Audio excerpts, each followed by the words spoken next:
Alrighty, welcome back everyone. We just talked about my best bets for this upcoming weekend. Definitely a week where I'm feeling a little bit confident, and sometimes that means you're going to do terribly, sometimes that means everything's going to go right. So who knows what happens, but let's get into a little bit of a weekend wrap up because we got some things to get to. And we'll start with the coaching carousel to ease our way in, and then we'll get to that recruiting news. I promise you that. But first, we got to talk about the owl off, folks. We have an owl off in coaching college football right now. FAU, Rice, Temple, and Kennesaw State. They have all fired their head coaches. They are all owls.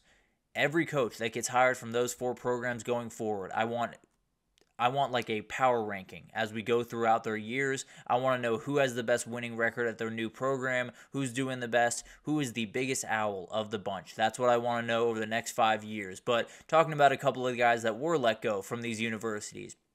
Tom Herman was the coach at FAU. Been a little bit of a tough couple of years for Tom Herman, but at the end of the day, I do think he's going to be someone you're going to want to watch for all the OC positions open around the country.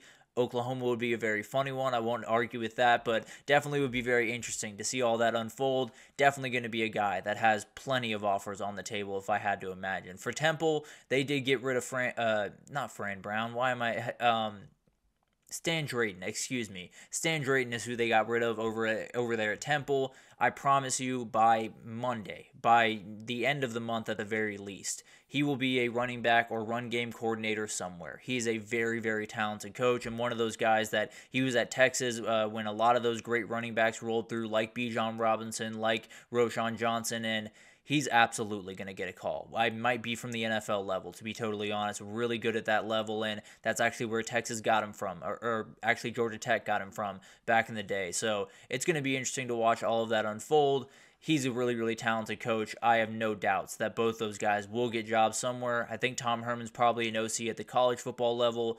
I think Stan Drayton has a little bit more maneuverability to that upper level. And then for Kennesaw State, they fired Brian Bohannon. They shouldn't have. I'll leave it at that for the time being. I don't know who's going to be the next head coach here. I think there's some good options even in that state to kind of play around with. But at the end of the day, I think they should have kept Brian Bohannon. So I'll leave this one alone for the time being. We'll see what happens on the other side of this one.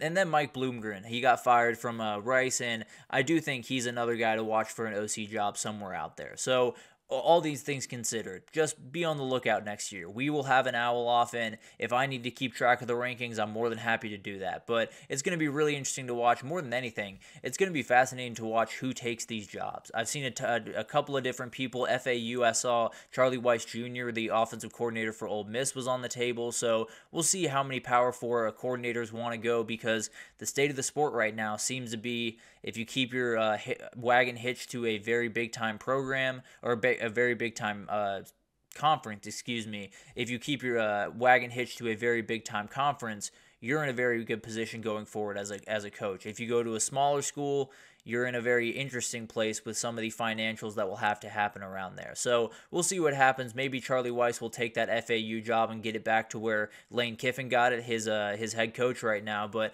going to be interesting to watch all of that unfold. And the Owl Off has officially started, and I will keep you updated as it unfolds. I promise you that. A couple other fires here. Charlotte did get rid of Biff Poggi, one of the best characters in all of college football. I hate to see him go, I'll be totally honest with you, but it sounds like he is going up to Ann Arbor to help out with his friend Sharon Moore in Michigan's finish to the season, so definitely something to watch there. We'll see if he maybe gets picked up by that staff, but definitely a very talented guy and one of my favorite people in all of college sports just by the look alone. UMass did fire Don Brown, a very experienced, very long-time head coach that actually did coach at Michigan for a little bit some time ago, and they go to Athens this upcoming weekend. This UMass team does, so it's going to be a tough job for the interim over there. I'm not sure exactly who that is, but obviously going to be about as tall of an order as you could possibly ask for your first job as an interim coach. But then you do have Ball State. They got rid of Mike New up there, and probably had to happen at some point. Ball State's one of those programs that's always in a weird spot in the MAC, but obviously you get the right coach, things start to really roll. Mike New just wasn't quite that right coach. Very talented guy and definitely someone that I expect to be on a staff here pretty soon, but obviously a very, very tough blow and one that could lead to, if they make the right hire, let's just say, could lead to some nice times over there in Ball State. Another development is Jim McElwain is going to retire at the end of the season, Central Michigan head coach, and he just got a big win over Western Michigan last week, and it's a little bit weird, the timing to me overall. Maybe the NCAA investigation that's going around him and Michigan and all of that craziness is hanging over his head just a little bit, although he has had a really long career. So nothing to be said, if he's just retiring to retire, more power to him. Hope he has the best of lives the rest of the way, and definitely a very talented head coach that gave us plenty of really fun moments, and I'll just leave it at that for the time being. Mac Brown is the final one here. He sounds like he is going to stay the head coach at UNC going into the 2025 season. I'm really surprised by this. I'll be totally honest with you. I thought he was going to hang him up at the end of the year. I thought he was going to wrap it up, but the dude loves football. Nothing more can really be said. He absolutely loves football. He wants to be around football, and there's a quarterback in that UNC group called Bryce Baker. You'll see him next year, and that might be a great reason to come back, if I'm being totally honest, because that dude can play. But it's going to be incredible to watch all of these coaching hires and fires and movements, and coordinating hires are a huge part of this. It's going to be incredible to watch all of that unfold, and we'll obviously keep you updated as it does. But moving to recruiting, this was big news. Bryce Underwood, the top quarterback in the country, has flipped to his home state team in Michigan from LSU. The reports are a lot of money. I'll be totally honest with you. 10.5 I saw 12 million. It's ridiculous. No doubt about that. But that's the game we play. That's the game that just about every sport in the world plays. So here we are. We've gotten to where a lot of us didn't want to be, but we're here. But the kid is an absolute program changer. 6'3", about 200 pounds, elite thrower, elite runner of the football. One of those guys that can change the way that you do business, can change the way that you call an offense, can change the way that you recruit, can change the way that everything in your program and everything in your offense in particular goes. He is a game changer in every sense of the word. He is a guy that very few guys have looked at his tape and said anything but, is that Cam Newton? Is that a kid that can totally take over a sport? Is that a kid that can totally take over a program and essentially win a national championship by himself in some respects? He is. As crazy as that sounds, he really is that type of guy. So, way to recruit by Sharon Moore and Dave Portnoy and a couple other guys around there. But an incredible flip, and one of those things that this is the point. This is the moment. If we're down the road 5 years, 7 years, and Michigan is playing in their third national championship in 5 years, this will be the moment that you can look back to, because this is the moment where every recruit in the country, everyone around the Michigan program, everyone around the Big Ten started looking at Michigan just a little bit differently. And those recruits around the country, they're already starting to flow in. There's a couple of D linemen, there's a couple of O linemen, there's a couple of wide receivers that have already started to poke their head that direction. This Michigan class could get very special in a hurry. This is a player that I don't want to overstate him, but it's very hard not to. The kid can go. He is so good, and he's one of those guys that can totally change your program and what you do as a program going forward. It sounds crazy. I know it sounds hyperbolic. I understand that. It is not. This kid is different in every sense of the word, and if Michigan can get the right thing out of him, he's going to play right away. If they can get the right thing out of him in 2025, ooh, buddy, it's going to be a very fun thing to watch. I can promise you that. So, going to be incredible. The flip side of that is he did flip from LSU. Where does that leave Brian Kelly? We talked about it earlier in the show. That was always the thing. It was, this year isn't going that well. We're struggling. Things aren't going as cleanly as we want. But we have Bryce Underwood coming in, and when he comes in, everything will be fine. We'll be able to really hit the ground running. That's why we didn't go after people in the portal, because we needed the money to give to this kid, because he's that important, because he's that special. Well, that kid's not in your building anymore. That kid's never coming in your building. He's not walking through those doors. He's walking through the ones up in Ann Arbor. So you got some things to figure out. Now, you did free up some money, no doubt about that. You did free up a little bit of money to go, really go get big game hunting over the next couple of weeks as we get closer to National Signing Day.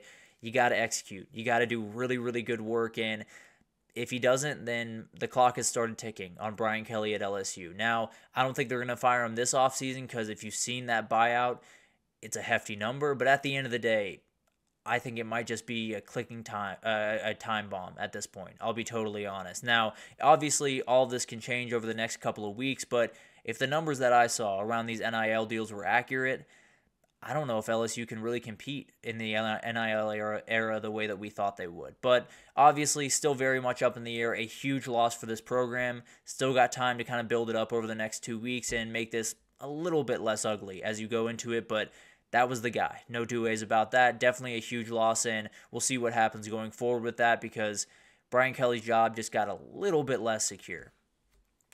And then you do have Julian Lewis, another top 10 quarterback in the country, regardless of where you look. He is committed to Colorado. He decommitted from USC earlier this week, and they've already replaced him with someone that we'll get to here in a second. But Julian Lewis is a fantastic player, and it sounds like Deion has the guy that is going to keep him in Boulder. He is going to stay in Boulder this upcoming season. He will be the head coach of Colorado in 2025 unless crazy things happen over the next couple of weeks. But at the end of the day, a very, very talented quarterback, one of those guys that has really elite touch, really elite ability to just get the ball where it needs to go. Not necessarily elite arm strength by any means, but absolutely executor of a football game. They kind of pick you apart type of quarterback, kind of like a Bryce Young, or kind of I'm thinking of another example. I'm blanking. But kind of like a Bryce Young where nothing physically is going to necessarily jump off the page by any means.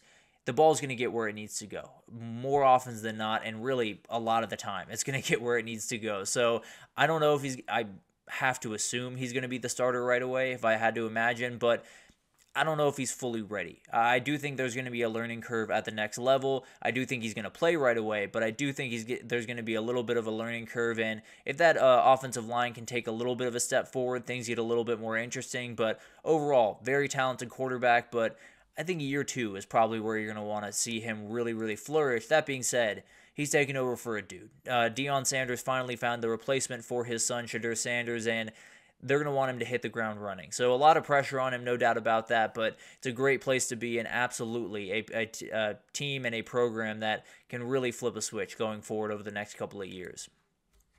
And then we got to talk about the guy that took Lewis's spot in the USC class, and that's Hussein Longstreet, a very, very talented player that was an A&M commit, but flipped shortly after the news with Lewis. And this guy's a physical specimen. As you can see on your screen, he is a physical specimen. The dude can do anything you want him to do with the football, is a relatively good runner, not necessarily elite like some of the other guys in this class, but absolutely can move around, absolutely can make some plays, and he's one of those guys that just feels like a Lincoln Riley quarterback. It feels like almost a better version of Jalen Hurts in some respects. So it's going to be awesome to watch this thing unfold. It's going to be awesome to watch this guy play because I think he's going to sit 1 year and get a transfer quarterback, or maybe it'll be Jaden Mayava next year or Miller Moss next year over there at USC. But at the end of the day, whether or not he sits 1 year or not, the second he walks on the field, he is going to be a special player for that USC team.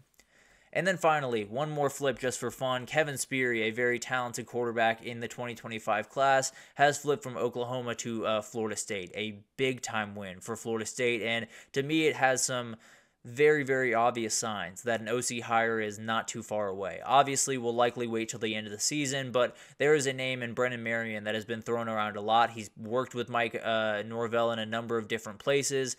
If he gets the hire, this could be a special offense in 2025, especially if he gets full play calling duties. This could be a very special group, and I don't think Kevin Speary is going to be the quarterback for that group. I do think they're still going to have to go out and get a guy from the portal for 2025, but a very special guy waiting in the wings, and an offense that if you bring in Brandon Marion, it's going to get special in a hurry. So a crazy day in the world of recruiting, no doubt about that. We're only 2 weeks from signing day, so we'll keep you updated with all the craziness that goes on because I don't think it's going to stop anytime soon.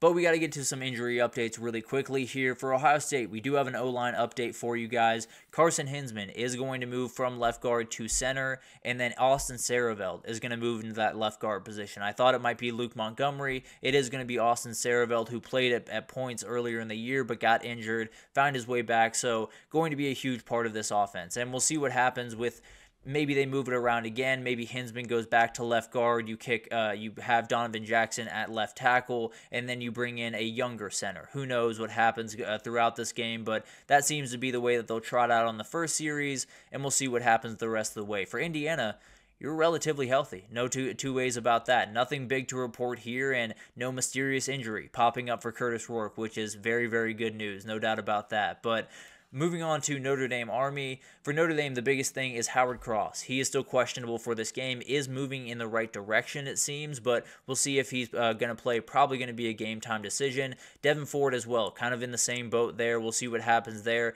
Anytime you can have as many of those running backs on the field, you feel pretty good if you're Notre Dame. So Jeremiah Love can pick up the slack, but you'd love to have a little bit of a counterback on there as well. And then for Army, you're healthy. Pretty much across the board, you are very healthy right now. Bryson Daly is someone to watch because he's still working his way back from a little bit of an injury. He gets hit on one weird play.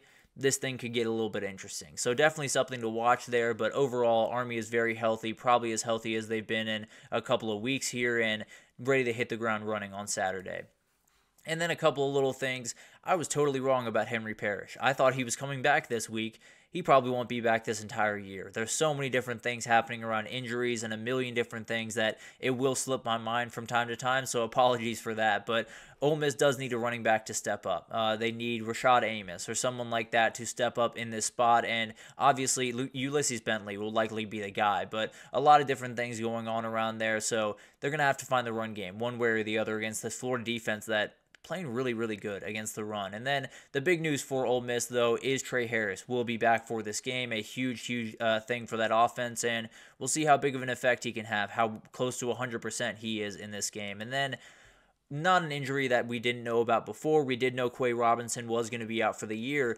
I'm just interested to see what that pass rush looks like without him. He's a very talented player, one of those game wreckers on that defense. You take him out of that pass rush, do they have the guys to get home to the degree that they need to? Going to be a really interesting thing to watch this week. Obviously, the Oklahoma O-line, not necessarily super stout, but definitely a group that can make you earn it, and it'll be really interesting to watch what that Alabama pass rush looks like on Saturday. But going to be an incredible week. And one final thing before we wrap up here is we have a top 5 game this upcoming weekend. We have number 2 against number 5 in the Horseshoe. I understand everyone's mad about strength of schedule. I understand everyone's saying Indiana's no good and Tennessee's the best team in the country, or every SEC 2-loss team deserves to be in over every 1-loss Big 10 and Big 12 team. I get all that, and I find myself somewhere in the middle of a lot of those conversations. Just enjoy the game on Saturday. Go in with an open mind. If you're an SEC fan that doesn't feel like Indiana should ever be in, go in with an open mind, just watch that team play. It's very, very fun. They're a very good team, and they deserve a little bit of love. On the other side, if you're an Indiana fan that says, anyone that says, regardless of the result here, we should be out of the field, you're ridiculous. Just sit down, watch your team play the biggest game that you've played in a very, very long time, and enjoy that moment. I understand all of this craziness. I understand the arguments are easy to get involved in. But just for Saturday at noon, sit down on your couch, watch 2 top 5 teams go at it in one of the best places in all of college football, the losingest program of all time against one of the most winningest programs of all time.